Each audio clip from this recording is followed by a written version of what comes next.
નમસ્કાર, સ્વાગત છે ગુજરાત ફર્સ્ટમાં સમાચારો સાથે હું છું દીપિકા। સમાચારની શરૂઆતમાં વાત કરવી છે કોમનવેલ્થ ગેમ્સની બીડ માટે કેન્દ્રીય કેબિનેટની મંજૂરી મળી છે। પીએમ મોદીની અધ્યક્ષતામાં યોજાયેલી કેબિનેટમાં મંજૂરી અપાઈ છે।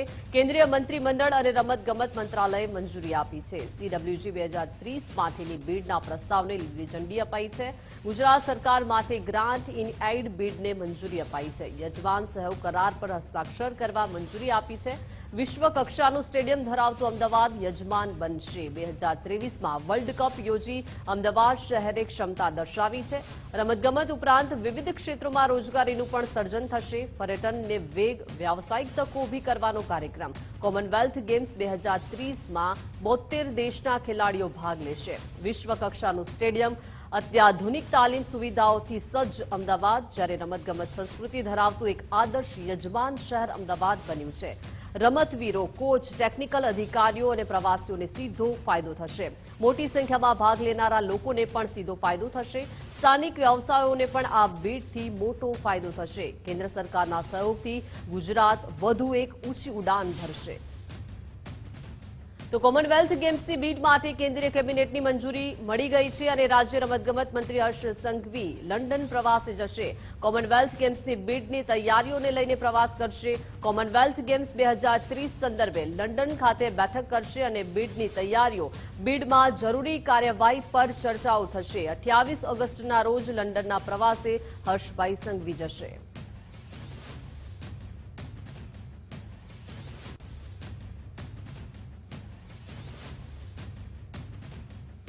તો કચ્છમાં નવી રેલ લાઇનને મંજૂરી મળી છે। કેન્દ્રીય કેબિનેટની બેઠકમાં આ નિર્ણય લેવામાં આવ્યો છે, જ્યાં પર્યટન ઉપરાંત ઉદ્યોગોને ફાયદો થશે। મહત્વનું છે કે દેશર પર હાજીપીર લુણા નવી લાઇન, વાયોર અને લખપતની નવી રેલવે લાઇનને મંજૂરી અપાઈ છે। 13 નવા રેલવે સ્ટેશન ઉમેરવામાં આવશે। 2,526 કરોડના ખર્ચે 164 કિલોમીટર ટ્રેક બનાવવામાં આવશે અને આગામી 3 વર્ષમાં પ્રોજેક્ટ પૂર્ણ કરાશે।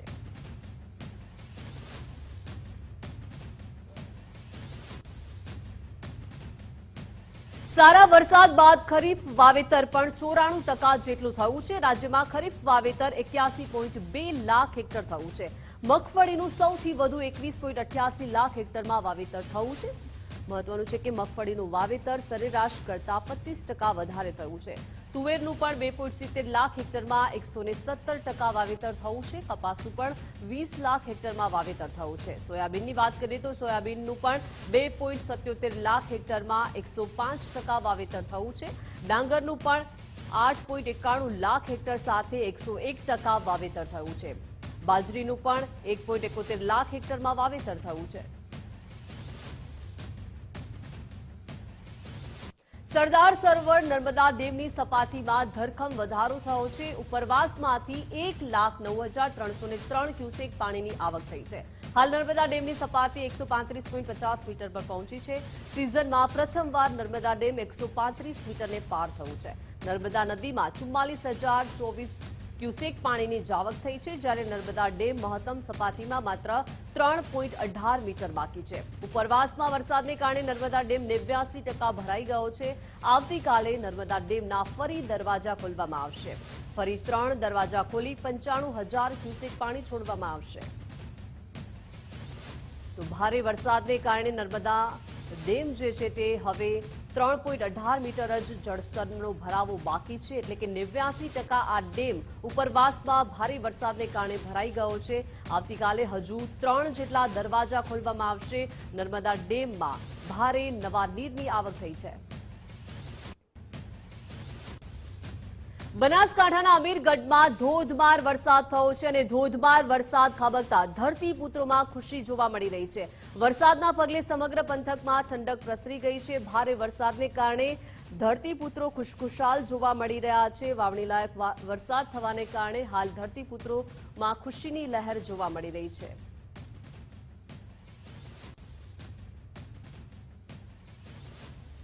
તો બનાસકાંઠાના અમીરગઢના આ દ્રશ્યો છે, જ્યાં આજે ધોધમાર વરસાદ ખાબક્યો છે। ભારે વરસાદને કારણે ધરતીપુત્રો ખુશખુશાલ બન્યા છે, કેમ કે અત્યારે જે વાવણી લાયક વરસાદ આ થઈ રહ્યો છે, જેના કારણે ઊભા પાકને ભારે ફાયદો થશે અને વરસાદને કારણે સમગ્ર પંથકમાં ઠંડક પણ પ્રસરી ગઈ છે। બનાસકાંઠામાં અમીરગઢમાં ધોધમાર વરસાદ આજે ખાબક્યો છે। હવામાન વિભાગ દ્વારા વરસાદની જે રીતે આગાહી કરવામાં આવી છે તે મુજબ અત્યારે સર્વત્ર વરસાદી માહોલ જોવા મળી રહ્યો છે। તો મહેસાણાના ધરોઈ ડેમના 2 દરવાજા 2 ફૂટ ખોલવામાં આવ્યા છે। ધરોઈ ડેમમાંથી 5295 ક્યુસેક પાણીની આવક થઈ છે। ધરોઈ ડેમમાં 14461 ક્યુસેક પાણીની આવક થઈ છે। ધરોઈ ડેમમાં જળસ્ટોક 84.24% થયો છે। ધરોઈ ડેમની જળસપાટી 617.84 ફૂટ પહોંચી છે।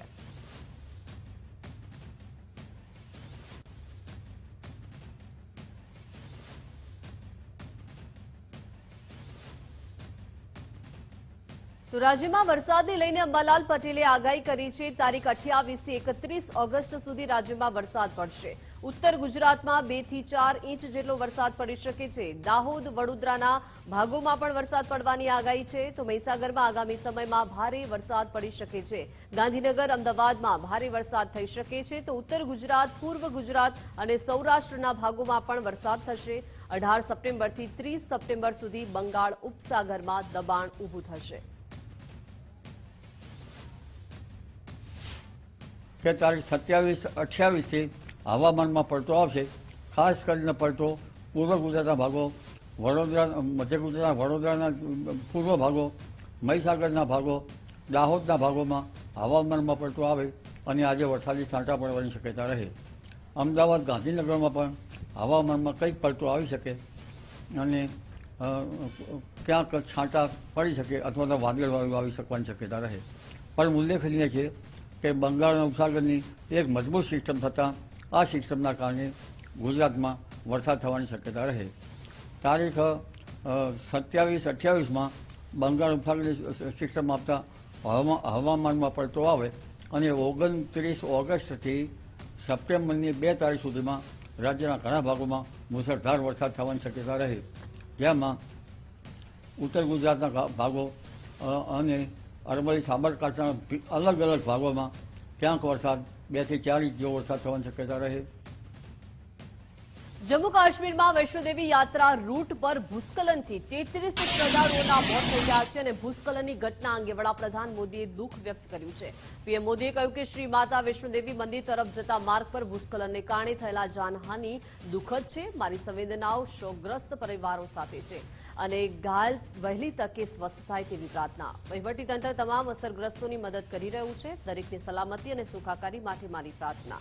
ભૂસ્ખલનની ઘટના બાદ વૈષ્ણોદેવી યાત્રા સ્થગિત કરવામાં આવી છે અને દુર્ઘટના સ્થળે તંત્ર દ્વારા રાહત બચાવ કામગીરી હાથ ધરવામાં આવી છે। તો જમ્મુ અને કાશ્મીરમાં વૈષ્ણોદેવી યાત્રા રૂટ પર ભારે વરસાદને કારણે ભૂસ્ખલનથી થયેલી દુર્ઘટના અંગે ગૃહમંત્રી અમિતભાઈ શાહે પણ દુઃખ વ્યક્ત કર્યું છે। ગૃહમંત્રીએ આ સંદર્ભમાં જમ્મુ અને કાશ્મીરના મુખ્યમંત્રી ઓમર અબ્દુલ્લા અને લેફ્ટનન્ટ ગવર્નર મનોજ સિન્હા સાથે વાત કરી છે। સ્થાનિક વહીવટીતંત્ર ઘાયલોને મદદ કરવા માટે રાહત અને બચાવ કાર્યમાં રોકાયેલું છે અને એનડીઆરએફની ટીમ પણ બચાવ કાર્યમાં જોડાઈ છે। ઇન્દ્રપ્રસ્થ પાસે ભૂસ્ખલનથી 31 શ્રદ્ધાળુઓના મોત અને 23 લોકો ઘાયલ થયા છે। તો જમ્મુ કાશ્મીરમાં ભારે વરસાદને કારણે ભૂસ્ખલનથી મોટી દુર્ઘટના સર્જાઈ છે। વૈષ્ણોદેવી યાત્રા રૂટ પર ભૂસ્ખલનને કારણે 33 શ્રદ્ધાળુઓના મોત થયા છે। અનેક લોકો ઇજાગ્રસ્ત થયા છે। અધુકવારીના ઇન્દ્રપ્રસ્થ ભોજનાલય પાસે આ ભૂસ્ખલનની ઘટના બની છે। ભૂસ્ખલનની ઘટના બાદ વૈષ્ણોદેવી યાત્રાને સ્થગિત કરવામાં આવી છે। રાહત અને બચાવ કામગીરી યુદ્ધના ધોરણે શરૂ કરવામાં આવી છે। સેના અને સ્થાનિક વહીવટીતંત્ર બચાવ કામગીરીમાં જોડાયું છે।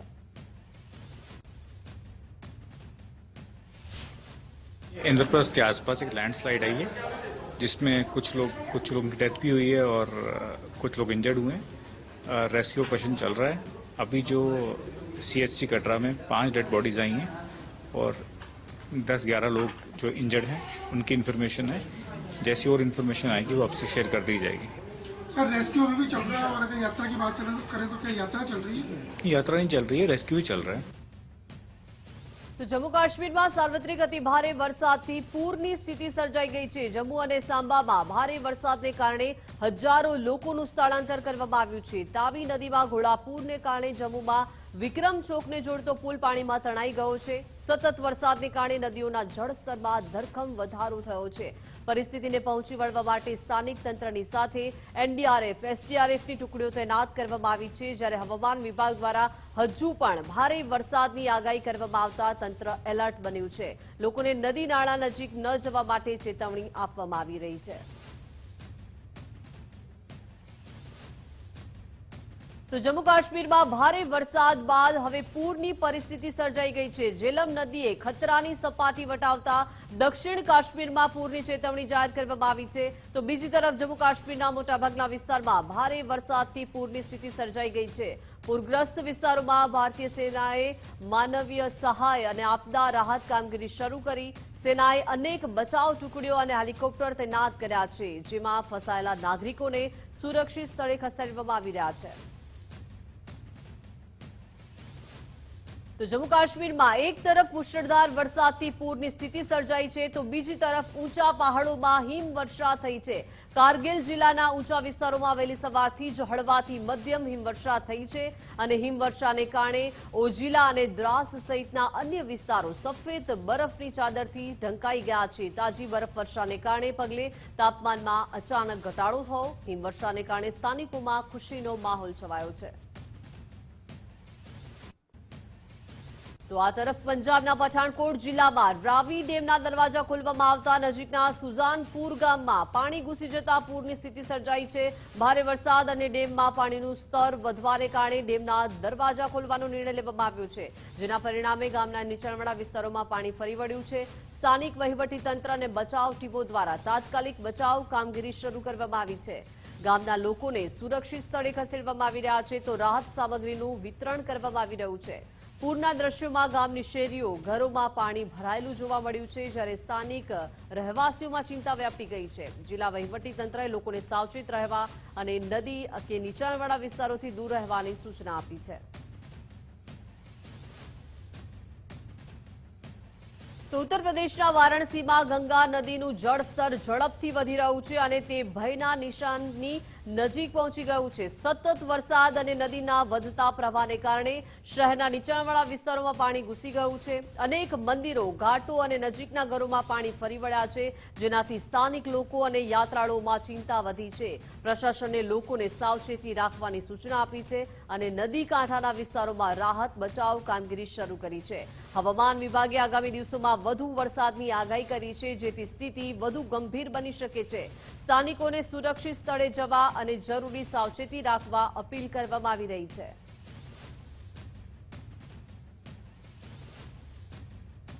તો પંજાબમાં ભારે વરસાદને કારણે રાવી નદી ગાંડીતુર બનતા પૂરની સ્થિતિ સર્જાઈ છે. માધોપુર હેડક્વાર્ટર્સ નજીક ઇમારતને પૂરના કારણે ભારે નુકસાન થયું. બિલ્ડિંગ પર ફસાયેલા સીઆરપીએફના 22 જવાન અને 3 નાગરિકોને ભારતીય સેનાએ બચાવી લીધા. પ્રતિકૂળ પરિસ્થિતિમાં પણ સેના હેલિકોપ્ટર વડે રેસ્ક્યુ કામગીરી હાથ ધરી હતી. ફસાયેલા તમામ લોકોને સુરક્ષિત રીતે બહાર કાઢવામાં આવ્યા. જમ્મુ નેશનલ હાઈવે 44 પણ બંધ કરાયો છે. પઠાણકોટના માધોપુરમાં રાવી નદીના કારણે હાઈવેનું ધોવાણ થઈ રહ્યું છે.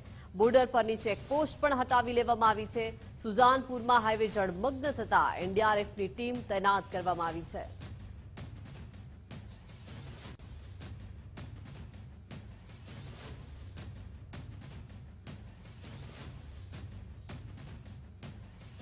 અમદાવાદ વિરમ ગામની નગરપાલિકા ફરી વિવાદમાં આવી છે. કાઉન્સિલર ઉમેશ વ્યાસના ઉપવાસનો બીજો દિવસ. બ્રહ્મ સમાજ અને વેપારીઓ સામાજિક કાર્યકરોનું સમર્થન. ભૂગર્ભ ગટરનો કોન્ટ્રાક્ટ રદ કરવા લેખિત રજૂઆત કરી. વિરમ ગામના જ કાઉન્સિલરે એમએલએ પર પ્રહાર કર્યા. મહત્વનું છે કે ટાઉન પોલીસે સરકારી જગ્યા ખાલી કરાવી તેવું ઉમેશ વ્યાસે જણાવ્યું છે. ખાલી કાગળ પર કામ, પ્રજાની સમસ્યા એમની એમ. હજુ સુધી ધારાસભ્ય જોવા નથી મળી રહ્યા. ધારાસભ્ય તરીકે ક્યારે સમર્થનમાં આવશો તેવું પણ કિરીટ રાઠોડે નિવેદન આપ્યું છે. એમએલએ પત્ર લખ્યાને 30 દિવસ થયા છતાં કામગીરી નહીં થઈ અને માંગણી નહીં સ્વીકારાય તો બંધ પાડવાની પણ ચીમકી ઉચ્ચારી.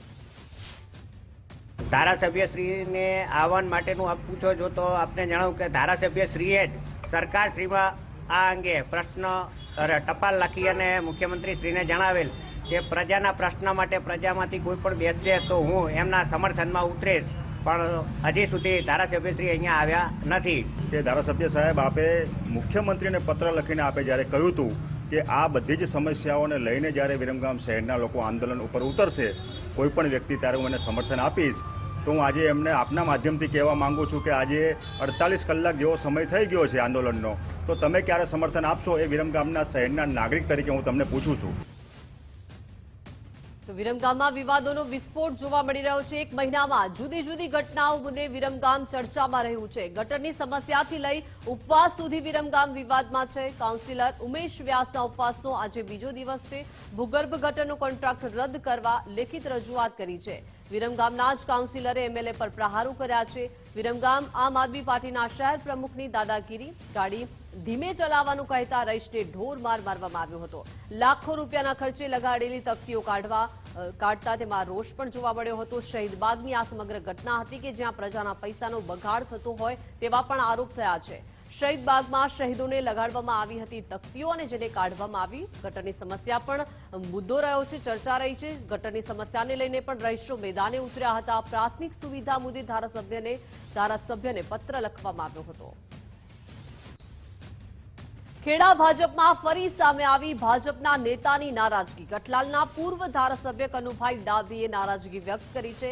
નારાજગી વ્યક્ત કરતો પત્ર સોશિયલ મીડિયામાં મૂક્યો. કોંગ્રેસમાંથી ભાજપમાં આવેલા લોકોને માન મળે છે અને ભાજપના જૂના કાર્યકરોને માન નથી મળતું તેવું કનુભાઈ ડાભીએ જણાવ્યું કે મારી નારાજગી અને મારા કાર્યકર્તાઓની નારાજગી, ખૂબ જ કાર્યકર્તાઓની નારાજગી છે. જૂનાને યાદ નથી કરતા, નવા આયે જાય છે.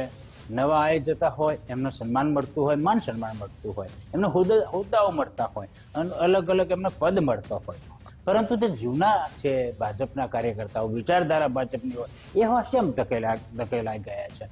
એટલા માટે એ વાચા આપવા માટે ગઈકાલે મેં સોશિયલ મીડિયાના માધ્યમથી લેટર લખ્યો કે જે મારા જૂના કાર્યકર્તાઓ હોય કે નવા કાર્યકર્તા હોય, જે તમારો નાનો મોટો કામો કંઈક હોય તો પણ તમે સાથે લઈને મારી પાસે આવજો. અમે કામ ચોક્કસ અમે કરશું. હું ભાજપમાં છું, હું નારાજ છું એટલે ભાજપમાંથી હટી જવાનું નથી. ભાજપમાં છું અને ભાજપમાં જ રહેવાનું છું. ખેડા જિલ્લા દૂધ ઉત્પાદક સંઘની ચૂંટણી માટે ઉમેદવારો જાહેર થયા છે. ચૂંટણી માટે ભાજપે વધુ 7 ઉમેદવારોના નામની જાહેરાત કરી. ભાજપની બીજી યાદીમાં પણ રિપીટ થિયરી જોવા મળી છે. આણંદ બ્લોકમાંથી ફરીથી કાંતિભાઈ સોઢા પરમારની પસંદગી થઈ છે. ખંભાતમાંથી રાજેન્દ્રસિંહ પરમાર, પેટલાદમાંથી બીના પટેલની પસંદગી કરવામાં આવી છે. તો કઠલાલ બ્લોકમાંથી ગેલાભાઈ ઝાલાને ઉમેદવાર બનાવવામાં આવ્યા છે. કપડવંજ બ્લોકથી ધવલ પટેલની પસંદગી કરવામાં આવી છે. જ્યારે મહેમદાબાદ બ્લોકમાંથી ગૌતમભાઈ ચૌહાણને ઉમેદવાર બનાવાયા છે. માતર બ્લોકમાંથી ભગવતભાઈ કાળીદાસ પરમારની પસંદગી થઈ છે. 12માંથી 11 બેઠક પર ભાજપે ઉમેદવાર જાહેર કર્યા છે. બોરસદ બ્લોકમાંથી ભાજપે હજુ સુધી ઉમેદવાર જાહેર નથી કર્યા. 10 સપ્ટેમ્બરે ખેડા દૂધ ઉત્પાદક સંઘની ચૂંટણી યોજાવાની છે.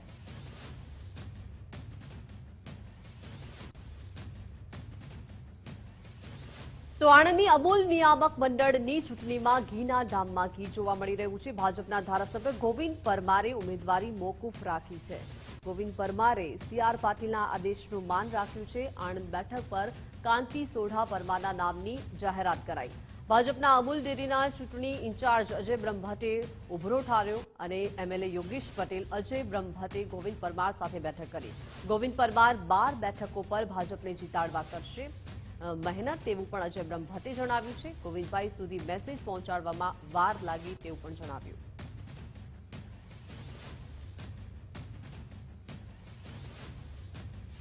હતો કે ઉમરેઠના ધારાસભ્ય ગોવિંદભાઈ પરમાર દ્વારા આણંદ બેઠક પરથી ઉમેદવારી કરવાની જે છે જે છે નિવેદન આપવામાં આવ્યું હતું ને તેમના દ્વારા જણાવવામાં આવ્યું હતું કે આ જે બેઠક છે તે એક સહકારી બેઠક છે. આમાં ભારતીય જનતા પાર્ટીની જે સમગ્ર પ્રક્રિયા છે તે કોઈ રાજકીય પદ માટેની ચૂંટણી નથી, આ સહકારની ચૂંટણી છે. અને હાલ જે છે ગોવિંદભાઈને સાથે જે પ્રમાણે એક ભારતીય જનતા પાર્ટીના જે આગેવાનો છે અને જે સ્થાનિક પ્રતિનિધિઓ છે તેમની સાથે થયેલી એક બેઠક બાદ હવે ગોવિંદભાઈનો મૂડ બદલાયો છે. સીધા મળીએ ગોવિંદભાઈને, જાણીએ શું કહેશો. ગોવિંદભાઈ, શું કહેશો જે પ્રમાણેની સ્થિતિ છે? આપના દ્વારા પહેલા ઉમેદવારી માટેની જે છે તૈયારી દર્શાવવામાં આવી ને હવે જે છે આપ કોઈ નિર્ણય બદલી રહ્યા છો, શું કહેશો?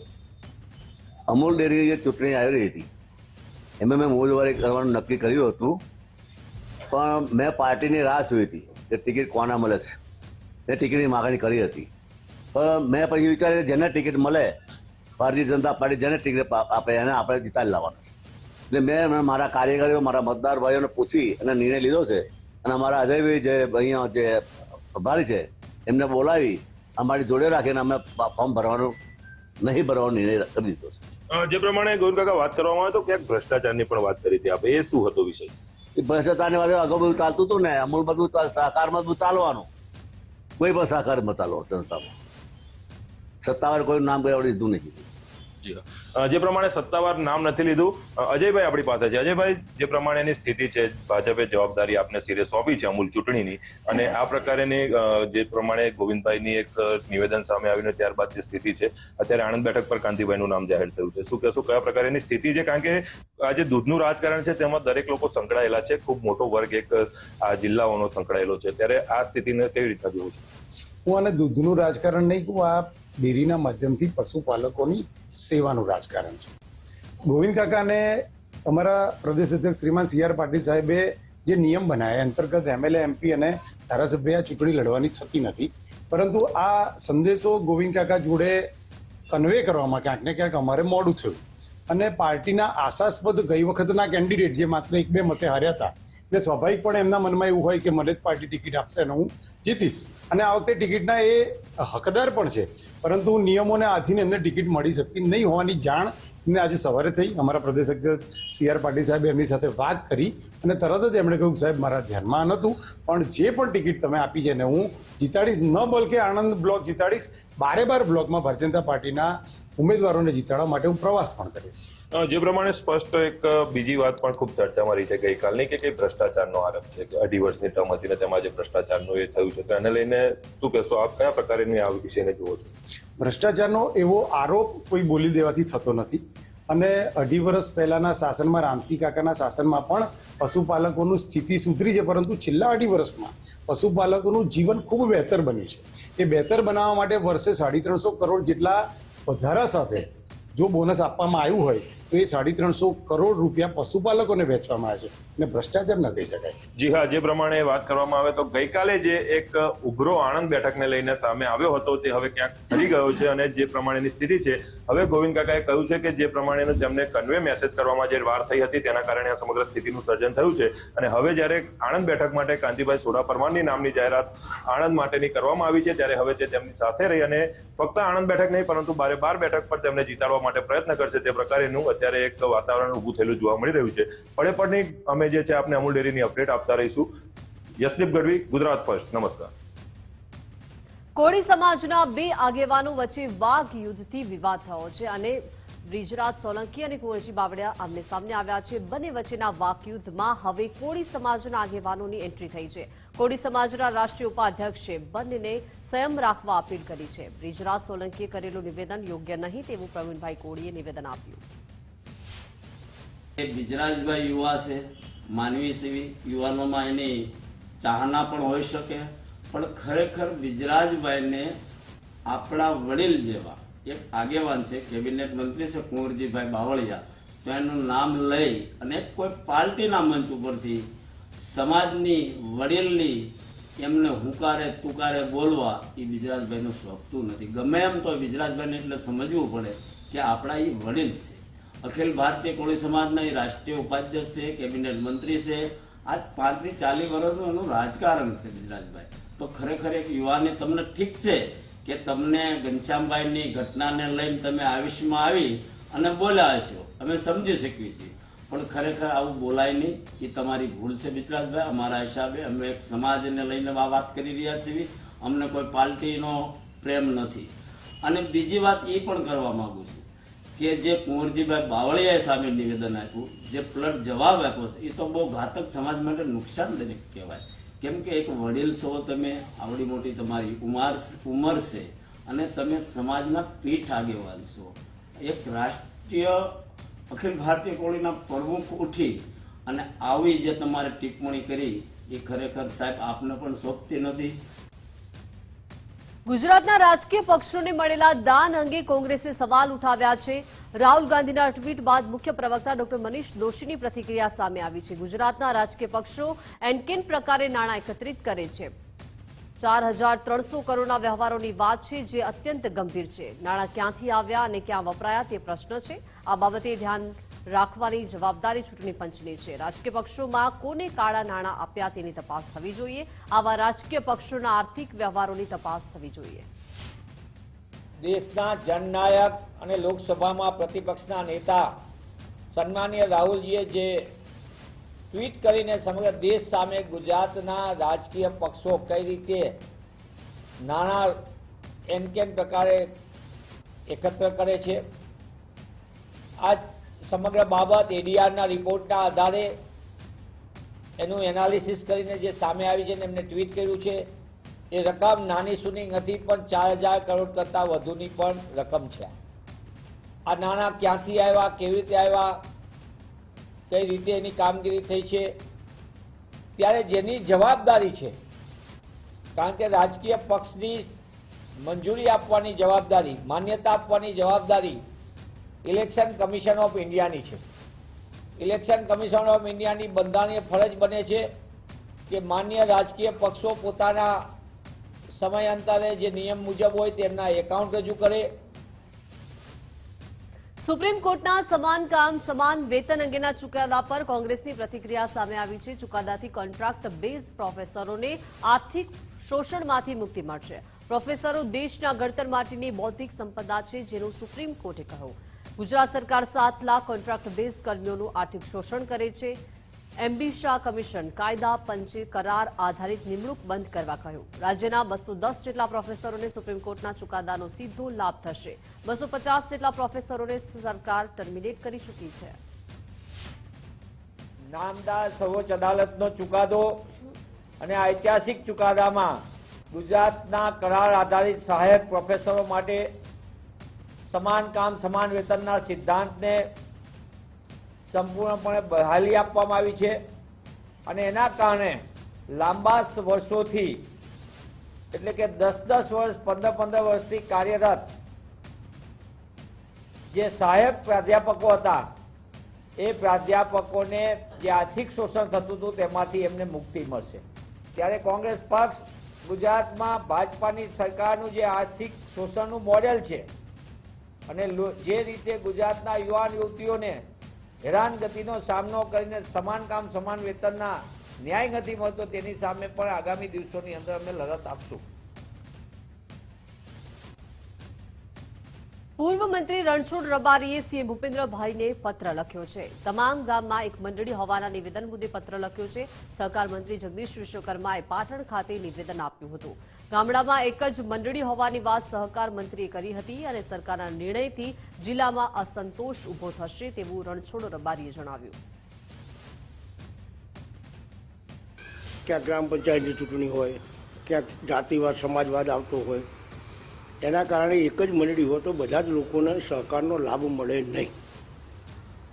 અને વાસ્તવિક મને નજીકથી દેખાય પડે છે કે દરેક ગામની અંદર 2-3 વિભાગ તો હોય છે. અને જેના કારણે જો કોઈ એક મંડળી હોય તો એ મંડળીનો પણ જે વહીવટ કરતા હોય એની પણ એક મોનોપોલી વધી જતી હોય. હું માનું છું ત્યાં સુધી મારા મત પ્રમાણે ગામડાની જે સ્થિતિ છે અને ગામડાના મોહન ભાગવતનું મોટું નિવેદન.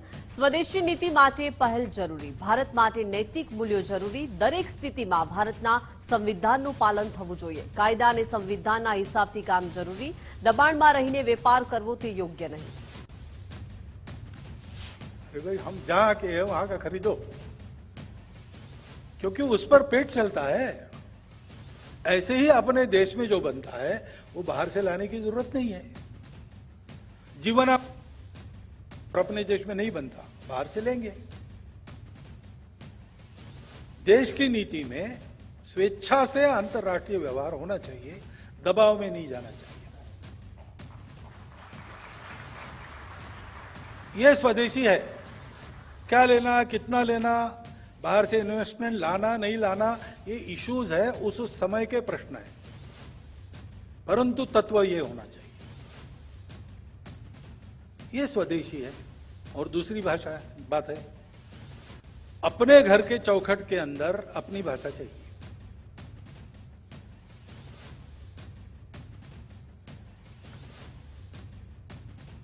ગાયને રાજ્ય માતાનો દરજ્જો આપવાની માંગ પ્રબળ બની છે. કલધામના મહંત યોગી દેવનાથ બાપુને જનતાનું સમર્થન. ભુજ કલેક્ટર કચેરી સામે ઉપવાસ પર છે યોગી દેવનાથ બાપુ. જ્યારે જ્યાં સુધી પરિણામ નહીં આવે ત્યાં સુધી અનશન ચાલુ રહેશે.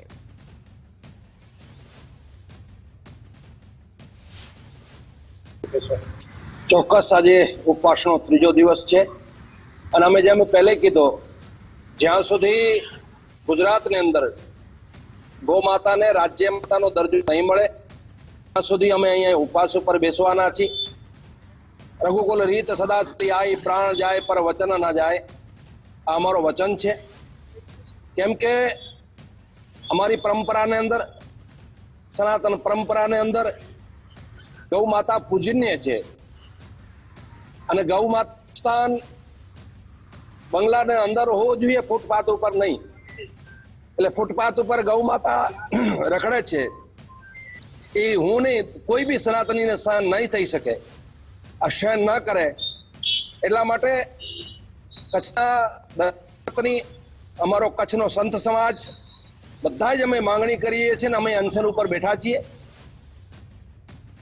તો આ તરફ સુરતમાં ગટરની ફરિયાદોના નિકાલ મામલે તંત્ર એક્શનમાં આવ્યું છે. મેયર સ્ટેન્ડિંગ કમિટી ચેરમેન અધિકારીઓને ઝાટક્યા છે. બેદરકાર એજન્સીને 5 વર્ષ માટે બ્લેકલિસ્ટ કરવામાં આવશે. ટેન્ડર ભર્યા બાદ કામગીરી ન કરનાર એજન્સી સામે પગલાં લેવામાં આવશે. ફરિયાદોના નિકાલમાં કર્મચારીઓની બેદરકારી જણાઈ હતી.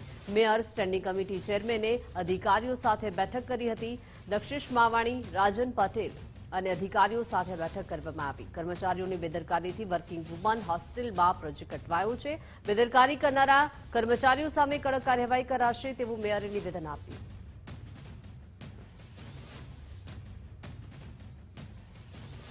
પટનાના ગર્દની બાગ વિસ્તારમાં અમલા ટોલા ખાતે આવેલ એક સ્કૂલમાં ધોરણ 5ની વિદ્યાર્થીની ગંભીર રીતે સળગી જવાની ઘટના સામે આવી છે. આ ઘટના બાદ રોષે ભરાયેલા લોકોએ સ્કૂલમાં તોડફોડ કરી અને ઘટના સ્થળે પહોંચેલી પોલીસ પર હુમલો કર્યો. વિદ્યાર્થીની સ્કૂલના બાથરૂમમાં ગંભીર હાલતમાં મળી આવી હતી. ઘટનાની જાણ થતાં જ સ્થાનિક લોકો મોટી સંખ્યામાં સ્કૂલ પર પહોંચી ગયા અને આક્રોશમાં આવીને સ્કૂલની મિલકતને નુકસાન પહોંચાડ્યું. સ્થિતિને કાબૂમાં લેવા માટે પોલીસે પર ટોળા પર હુમલો કર્યો અને આ ઘટનામાં ગંભીર રીતે દાઝી ગયેલી વિદ્યાર્થીનીને તાત્કાલિક સારવાર માટે હોસ્પિટલ ખસેડવામાં આવી છે, જ્યાં તેની હાલત નાજુક હોવાનું જાણવા મળ્યું છે. પોલીસે ઘટનાની તપાસ શરૂ કરી છે અને સ્થિતિને કાબૂમાં લેવા માટે વધારાનો પોલીસ બંદોબસ્ત ગોઠવી દીધો છે. તો આ તરફ રાજકોટની મેડિકલ કોલેજમાં વિદ્યાર્થીના આપઘાતનો કેસ. બીએડ ડાંગર કોલેજના ડિરેક્ટરે ચોંકાવનારું નિવેદન આપ્યું છે. ઇન્ટર્ન ડોક્ટર હરેશ જોગરાજીયાએ વહીવટ કર્યો હતો. ધર્મેશ સાથે ₹7,000નો વહીવટ કર્યો હતો. કોલેજના નામે બારોબાર ધર્મેશ પાસેથી રૂપિયા લીધા. હરેશ જોગરાજીયા વિરુદ્ધ ઇન્કવાયરી બેસાડી કાર્યવાહી કરાશે.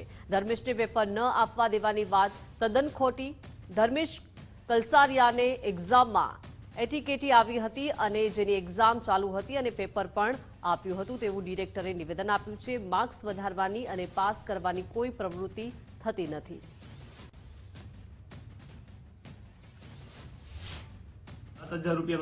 આ વાતમાં જે 7,000 રૂપિયાનો જે ઉલ્લેખ થાય છે એ વાત સાવ ખોટી છે. એના ઘણા આધાર પુરાવો મારી પાસે પડ્યા છે, એ હું મીડિયા સમક્ષ રજૂ કરવા તૈયાર છું. અને બીજું કે આ જે વાત આવી કે ભાઈ પેપર નથી લખવા દીધું, એ વાત સાવ તદ્દન ખોટી છે. હું પોલીસ તથા જે ધર્મેશભાઈ છે એમના પરિવારને હું બધા આધાર પુરાવો દેવા માટે હું રેડી છું. હરેશ જોગરાજીયા કરીને એક સ્ટુડન્ટ છે, આપણા ઇન્ટર્ન સ્ટુડન્ટ છે, એમને ને એ બે વચ્ચે શું વહીવટ હોય મને ખાસ આઈડિયા નથી, એ મારે તપાસ કરવી જોશે. પણ એ બે વચ્ચે પૈસાનો વહીવટ થયો હતો 7,000 રૂપિયાનો અને એ હરેશે કંઈક મારા નામે પૈસા લીધા છે કે ભાઈ આત્મનભાઈએ કીધું છે પૈસા દેવાનું, અને એ સાવ વાત ખોટી છે. મને કઈ પૈસા મળ્યા નથી ને અમે કઈ 7,000 રૂપિયા માટે આવું એકેય પગલા અમે ન કરી. કે 10,000 રૂપિયા માટેની જે વાત આવે છે કે ભાઈ 3,000 રૂપિયા ન લીધા તો આપણે પેપર લઈ લીધું ને, એ સાવ પાયો વિહાણી વાત છે. તો સુરતના વેલંજામાં સ્ટેટ મોનિટરિંગ સેલની કાર્યવાહી. સુરતમાં ડ્રગ્સ બનાવતા 6 શખ્સોની ધરપકડ કરવામાં આવી છે. માનસરોવર સોસાયટીમાંથી 6 લોકો ઝડપાયા છે અને આરોપીઓ પાસેથી 12 ગ્રામ જેટલું ડ્રગ્સ ઝડપી પાડવામાં આવ્યું છે. વિવિધ પ્રકારનું મટીરીયલ્સ પણ કબજે કરવામાં આવ્યું છે. એક આરોપી અગાઉ પણ પોલીસના હાથે ઝડપાઈ ચૂક્યો છે.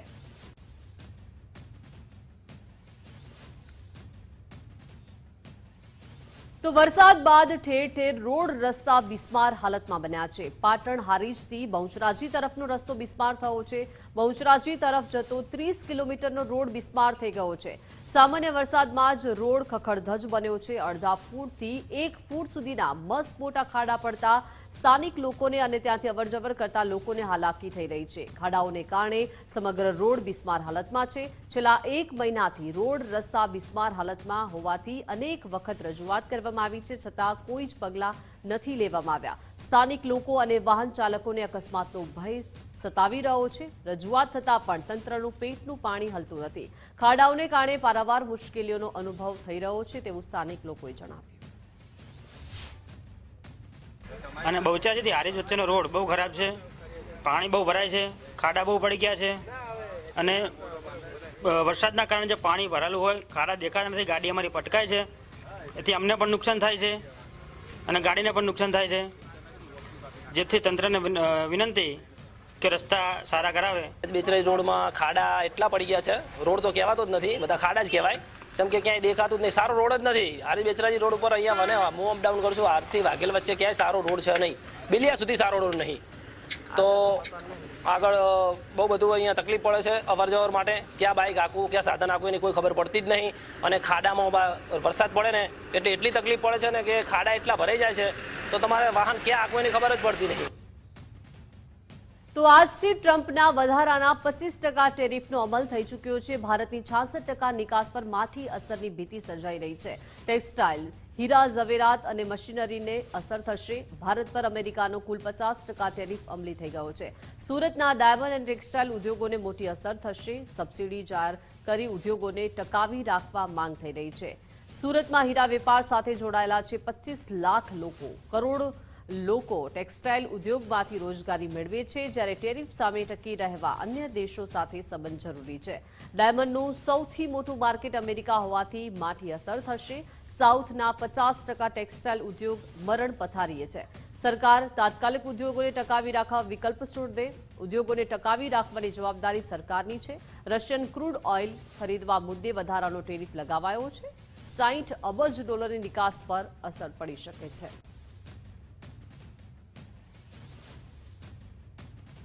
પરાકાષ્ઠા આવી ગઈ છે. 50%ની જાહેરાત કરી હતી આજથી અમલમાં આવી ગઈ છે. તેને કારણે બે ઉદ્યોગ પર પૂરેપૂરી અસર પડવાની શક્યતાઓ છે. સૌથી વધારે અસર પડશે ડાયમંડ ઉદ્યોગને, ત્યાર પછી ટેક્સટાઇલ ઉદ્યોગને. ડાયમંડ ઉદ્યોગને એટલા માટે અસર પડશે કે ડાયમંડના ભાવ વધશે તો એની માંગ ઓછી થશે અને માંગ ઓછી થશે એટલે નિકાસ ઘટશે. અત્યારે એની ઓલરેડી અસર શરૂ થઈ ચૂકી છે. પાર્સલો જવાના ઓછા થઈ ગયા છે. જે બીજા દેશો દ્વારા આપણે માલ મોકલતા હતા તે પણ હવે ઓછા થઈ ગયા છે. પરંતુ અમેરિકા વધારે ચિંતિત ત્યાંના ઉદ્યોગપતિઓ છે. એટલા માટે કારણ કે જે મિત્રો, જે ઉદ્યોગપતિઓ ભારત સાથે વેપાર કરે છે તે લોકોની પણ સ્વાભાવિક રીતે માંગ ઘટશે એટલે એના ઉદ્યોગ પર પણ એની અસર પડવાની છે.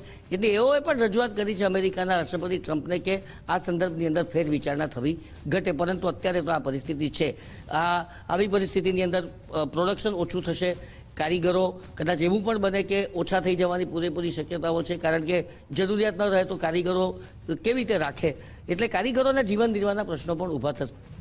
અમેરિકાના આ નિર્ણય બાદ ટેક્સટાઇલ ઉદ્યોગને સીધી અસર પહોંચવાની છે. તો ખાસ કરીને ટેક્સટાઇલ ઉદ્યોગ સાથે કેટલા લોકો સંકળાયેલા છે અને ખાસ કારીગરોની વાત કરવામાં ખાસ કરીને જોવા જઈએ તો ટેક્સટાઇલ ઉદ્યોગને ખાસી એવી અસર થવાની છે, કારણ કે આખા વર્લ્ડની અંદર વધારેમાં વધારે જો કોઈ મોટું માર્કેટ હોય ભારત માટે તો યુએસ છે અને યુએસની અંદર 12,000 થી 15,000 કરોડ જેટલો વેપાર આપણે કરી રહ્યા છીએ. ત્યારે એકાએક સીધા આપણા ઉપર 25ના 50% કરવા એટલે સીધી પડતા ઉપર પાટું મારવા જેવી વાત છે અને નાક દબાવવાની વાત છે. તો એનેથી લઈને ફેબ્રિક્સને અને ગાર્મેન્ટને મોટી અસર જો થવાની હોય તો ગાર્મેન્ટને થવાની છે, કારણ કે ગાર્મેન્ટ એટલે સાઉથની અંદર મોટું એક્સપોર્ટ નું ગાર્મેન્ટનું માર્કેટ છે અને જેથી સાઉથમાંથી ઘણી બધી ફેક્ટરીઓ આજથી 50% બંધ થઈ ગઈ છે અને એની રોજગારીઓ પણ ત્યાં પૂરી થઈ ગઈ છે. એટલે સુરતમાં દિવાળી પહેલા જ રત્ન કલાકારોને છૂટા કરાયા. કતાર ગામની ક્રિશ દિયામ ડાયમંડે કર્મચારીઓને છૂટા કર્યા. કંપની પાસે કામ ન હોવાનું કહી રત્ન કલાકારોને છૂટા કર્યા. 100 જેટલા રત્ન કલાકારોને અચાનક છૂટા કરી દેવાતા અને કલાકારોમાં રોષ જોવા મળી છે. કલાકારોએ યુનિયનને રજૂઆત કરી છે. કંપનીએ નોટિસ વિના છૂટા કરી દેતા રત્ન કલાકારોમાં રોષ છે. માત્ર પગાર આપી રત્ન કલાકારોને છૂટા કરી દેતા આક્રોશ જોવા મળી રહ્યો છે. બોનસ ગ્રેજ્યુએટી સહિતના કોઈ લાભ વિના તેઓને છૂટા કરવામાં આવ્યા છે. રત્ન કલાકારો કલેક્ટર, લેબર વિભાગને રજૂઆત કરશે.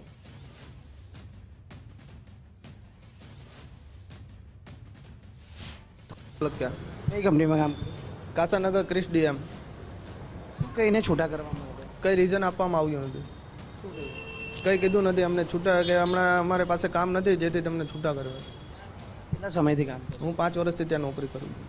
બધાને છૂટા કરી દેવામાં આવે છે કે અમારી પાસે કોઈ કામ નથી તો હવે કાલેથી નહીં આવતા, પગાર આપીને અમને છૂટા. અમને કોઈ આગળ એવી જાણ કરવામાં નથી આવી કે 15 દિવસ કે મહિનો કે તમને બંધ કરવાનું છે એવું. બસ કાલે એમ કહી દીધું કે હવે આપણે કંપની બંધ કરી દેવાની. હવે આ દિવાળીનો મહિનો છે, દિવાળીના મહિના આગળ 1.5 મહિનો બાકી હોય અને અમને એમ કહી દીધું કે હવે કાલેથી છૂટા, તો અમારે હવે શું કરવાનું? અમારે 1.5 મહિનો અમને કોઈ જગ્યા ન મળે. એટલું કીધું કે હવે 8નો દિવસ છે, કાલથી કંપની બંધ કરવાની છે, કેમ કે અમારે કામ નથી ચાલતું. કે બીજું અમને કાંઈ જાણવા જ નથી આવ્યું આગળ કે અમારે આ કારણ છે કે કોઈ જાતનું કારણ જ નથી કીધું. ખાલી અમને એટલું કીધું કે હવે કાલથી કંપની બંધ કરવાની છે. એટલી મુશ્કેલીને હવે ચિંતાનો વિષય? ચિંતા તો પૂરેપૂરી છે, કેમ કે ભાડાના ઘરમાં રહેતા તો ભાડાની ટેન્શન હોય, છોકરાઓ ભણતા હોય તેની ફીનું ટેન્શન હોય, ખાવા પીવાવાળા ઘરમાં 7-8 જણા હોય, 1-2 કમાવાવાળા હોય, અડધા અમારી જેવા હોય જેનું કામ ન હાલતું હોય. તો હવે દિવાળી સમયમાં નોકરી નથી મળતી, એટલે અમારે તો દિવાળી સુધી રખડવાનું જ છે. ખાલી કહી દીધું કે ભાઈ કાલથી આપણે કંપની બંધ કરી દેવાની છે, કાલથી તમારે નથી આવવાનું, બસ. ની પહેલાં કે પછી કે કાંઈ નહીં. હવે એ જ તો અમારો મોટો પ્રશ્ન છે કે હવે શું કરવું. એટલે અમે આ ભરતભાઈ પાસે આવ્યા છીએ. કોઈ એમને કીધું જ નથી કે આપણે અગાઉ જાણ જ નથી કરી કે આપણે કંપની બંધ કરવાની છે. 5 વાગે કીધું કે આપણે કાલથી બંધ થઈ કે પગાર બધાને પગાર આપીને નીકળતો હતો, એટલો પગાર આપીને તમે છૂટા. તો ડાયમંડ વર્કર યુનિયન પાસે તમામ રત્ન કલાકારો આવ્યા છે, ત્યારે ડાયમંડ વર્કર યુનિયનનું શું કહેવું છે તે પણ જાણવાનો પ્રયત્ન કરીશું. હવે કઈ રીતની રજૂઆત છે ને હવે આગળનું શું રણનીતિ રહેશે રત્ન કલાકારો નહીં? અમને એવી અહીંયા કારીગરો આવ્યા હતા, 100 જેટલા રત્ન કલાકારોને કતારગામમાં ચાલતી ક્રિસ ડીએમ નામની ડાયમંડ કંપની દ્વારા છૂટા કરવામાં આવ્યા છે. મહેસાણાના કડીમાં માથાભારે શખ્સોનો આતંક જોવા મળી રહ્યો છે. માથાભારે શખ્સોએ ઓલવેજ જીમ વિસ્તારને માથે લીધો. ઈરાણા ગામમાં કમલેશ દેસાઈ પર ખૂની હુમલો કરવામાં આવ્યો. હાથમાં તલવારો સાથે શખ્સની પાછળ દોડ્યા અને માથાભારે શખ્સો 5 માથાભારે શખ્સોએ જૂની અદાવતમાં આ જીવલેણ હુમલો કર્યો છે, જેના સીસીટીવી સામે આવ્યા છે. હુમલામાં ઘાયલ શખ્સોને સારવાર માટે અમદાવાદ ખસેડવામાં આવ્યા છે. કડી પોલીસ મથકમાં હુમલા અંગે ફરિયાદ નોંધાઈ છે. કડી પોલીસે હુમલો કરનારા એક શખ્સની અટકાયત કરી લીધી છે. મેઘરજ, વિપુલ, નગીન, શ્રવણ અને ચેતન નામના શખ્સોએ હુમલો કર્યો હતો. અમદાવાદના નારોલથી લાંબા જવાના રસ્તે અકસ્માત સર્જાયો છે. સ્કોર્પિયો કાર ચાલકે 3 વાહનોને અડફેટે લીધા. 2 લોકોની હાલત ગંભીર છે, જ્યારે 4 લોકોને ગંભીર ઈજા પહોંચી છે.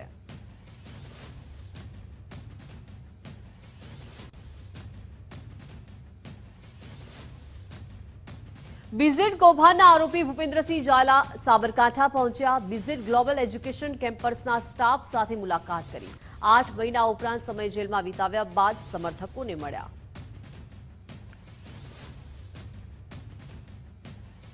બીઝેડ કૌભાંડ જે રાજ્યભરમાં ચર્ચાનો વિષય બન્યું હતું અને ત્યારબાદ જ્યારે બીઝેડ કૌભાંડના આરોપી હવે સાબરકાંઠા પહોંચ્યા છે, જ્યાં બીઝેડ ગ્લોબલ એજ્યુકેશન કેમ્પસના સ્ટાફ સાથે તેમણે મુલાકાત કરી હતી અને આ સ્ટાફે જ તેમને મોટા પ્રમાણમાં સમર્થન આપ્યું હતું. 8 મહિના ઉપરાંતના સમય જેલમાં તેઓએ વિતાવ્યો હતો અને બાદમાં તેઓ સમર્થકોને મળ્યા છે.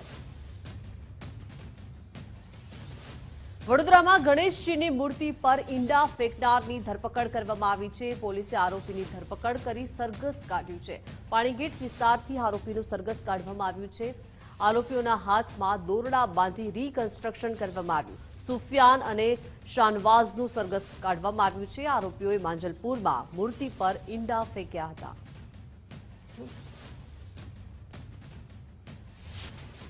સદરો ગુના બાબતે આરોપીઓની અટક કરવામાં આવી હતી. આરોપીઓએ જે કહેવા માંગતા હોય એ સંદર્ભે એમના ગુનાનું રિકન્સ્ટ્રક્શન આજરોજ કરવામાં આવ્યું છે અને એની ફર્ધર તપાસ હાલ ચાલુ છે. આરોપીએ પોતાના નિવેદનમાં જે પ્રમાણે જણાવ્યું એ તમામ જગ્યાએ આરોપીને લઈ જવામાં આવ્યા અને ગુનાનું રિકન્સ્ટ્રક્શન કરવામાં આવ્યું છે અને આગળની તપાસ ચાલુ છે. ઇન્વેસ્ટિગેશન હાલ ચાલુ છે. ગુનાનું રિકન્સ્ટ્રક્શન કરવામાં આવ્યું છે અને તોમતદારોની તપાસ ચાલુ છે, એ લોકોનું પૂછતાછ ચાલુ છે. ફર્ધર ઇન્વેસ્ટિગેશન કરવાથી આપણને સ્પષ્ટ ચિત્ર મળશે. ગઈકાલે જે રીતે શ્રીજી પર ઈંડા નાખવાની હુમલાની ઘટના બની અને ત્યારબાદ પોલીસે ગણતરીના કલાકોની અંદર જ આ જે 3 આરોપીઓ હતા કે જેઓની ધરપકડ કરી હતી. જોકે એક સગીર વયનો હોવાથી જે આરોપી છે તેને નથી બતાવવામાં આવ્યો, પરંતુ હાલ આ જે 2 આરોપીઓ છે તેઓને સ્પષ્ટપણે દ્રશ્યોની અંદર જોઈ શકાય છે કે કઈ રીતે આ જે 2 આરોપીઓ છે કે જેઓએ અહીંયાથી જે મદાર માર્કેટ આવેલું છે કે જ્યાંથી જે માંજલપુરના નિર્મળા પાર્ક સોસાયટીના જે શ્રીજી ગણપતિ હતા કે જેઓ પસાર થઈ રહ્યા હતા અને તેમની ઉપર આ પ્રકારનું કૃત્ય છે તે કર્યું હતું. ખાસ કરીને વાત કરીએ તો હાલ પોલીસ દ્વારા આ જે બંને આરોપીઓ છે તેઓનું સરઘસ પણ કાઢવામાં આવ્યું છે. સાથે સાથે આ જે બંને આરોપીઓને દોરડાથી બાંધી અને માફી પણ મંગાવવામાં આવી રહી છે. આ જે મદાર માર્કેટનો આખો આ જે વિસ્તાર છે કે જ્યાં આ જે બંને આરોપીઓ છે તેઓને અહીંયાથી સરઘસ કાઢવામાં આવી રહ્યો છે. ફરીથી આ પ્રકારનું કૃત્ય ન કરે અથવા તો કોમી વૈમનસ્ય ન ફેલાય તે માટે હાલ પોલીસ દ્વારા આ જે કાર્યવાહી છે તે કરવામાં આવી રહી છે. જે રીતે ગઈકાલે આખી આ જે ઘટના બની અને તેને લઈને હિન્દુ સંગઠનો હોય અથવા તો જે લોકો હોય તેમાં ક્યાંક ને ક્યાંક રોષ હતો. કારણ અમદાવાદના કઠવાડા એસપી રિંગ રોડ પર હિટ એન્ડ રનની ઘટના બની હતી અને તે કેસ સંદર્ભે ક્રાઇમ બ્રાન્ચે ડમ્પર ચાલક રૂપમસિંહ ઠાકુરની ધરપકડ કરી છે. ડ્રાઈવર રૂપમસિંહ ઠાકુર મૂળ ઉત્તર પ્રદેશનો વતની છે અને મોપેડ પર જતી 2 મહિલા કર્મચારીને ટક્કર મારી હતી. મહિલા કોન્સ્ટેબલ અને 108 મહિલા કર્મીનું મોત થયું હતું. ક્રાઇમ બ્રાન્ચે આરોપીને ટ્રાફિક પોલીસને સોંપ્યો છે. તારીખ 25/8/2025ના રોજ સાંજે 6:45ની આસપાસ એક વિરલબેન રબારી કરીને છે કે જેઓ પોલીસ કર્મચારી છે અને હિરલબેન રાજકોટ છે જેઓ પોતાના ઇલેક્ટ્રિક ઓલા ઉપર સ્કૂટર ઉપર બેસી બંને જતા હતા ત્યારે આ ટ્રક ચાલક પાછળથી આવીને એમને ટક્કર મારીને બનાવ બનવા પામેલ છે. ટ્રક ચાલકનું નામ રૂપમસિંહ શમશેરસિંહ ઠાકુર છે જે ઉત્તર પ્રદેશનો રહેવાસી છે. બહુચરાજી મંદિરમાં પાલખી અને આરતીના સમયમાં ફેરફાર કરવામાં આવ્યો છે. ભાદરવા સુદ પૂનમના દિવસે ચંદ્રગ્રહણ હોવાથી ફેરફાર કરાયો છે. 7 સપ્ટેમ્બરના રોજ ભાદરવા સુદ પૂનમના દિવસે ચંદ્રગ્રહણ છે. સવારે 5 કલાકે મંદિર ખુલશે જ્યારે 6:30 કલાકે મંગળા આરતી થશે. 10:30 કલાકે રાજભોગ અને આરતી જ્યારે બપોરે 2:30 કલાકે આરતી થશે. સાંજે 4 થી 4:30 કલાકે પાલખી પૂજા બાદ યાત્રા નીકળશે. સાંજે 6 વાગે પાલખી યાત્રા નિજ મંદિરે પરત ફરશે જ્યારે સાંજે 6 વાગે બહુચરાજી મંદિર બંધ કરવામાં આવશે.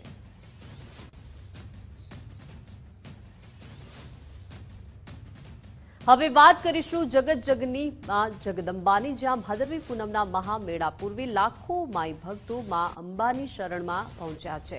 તેને લઈને મહાપ્રસાદની તૈયારીઓ પણ થઈ રહી છે. મોહનથાળ સ્વરૂપે પ્રસાદી તૈયાર કરવામાં આવી છે. 1 થી 7 સપ્ટેમ્બર દરમિયાન યોજાનારા આ મેળામાં 30 થી 40 લાખ જેટલા ભક્તો માતાજીના ચરણોમાં શીશ નમાવશે. ભક્તોના આસ્થાના આ મહામેળામાં માતાજીનો પ્રસાદ મોહનથાળ અનિવાર્ય ગણાય છે. ભક્તોની આસ્થા અને સંસ્થાને ધ્યાનમાં રાખી મંદિર ટ્રસ્ટ દ્વારા 1000 થી 1200 ઘણા મોહનથાળ બનાવવાની વિશાળ કામગીરી હાથ ધરાઈ છે. ગણેશ ચતુર્થીના શુભ દિવસે જિલ્લા કલેક્ટરના હસ્તે પ્રથમ 51 ધાણ અને એટલે કે આશરે 16,575 કિલો મોહનથાળ બનાવવાની પ્રક્રિયા શરૂ કરાઈ છે.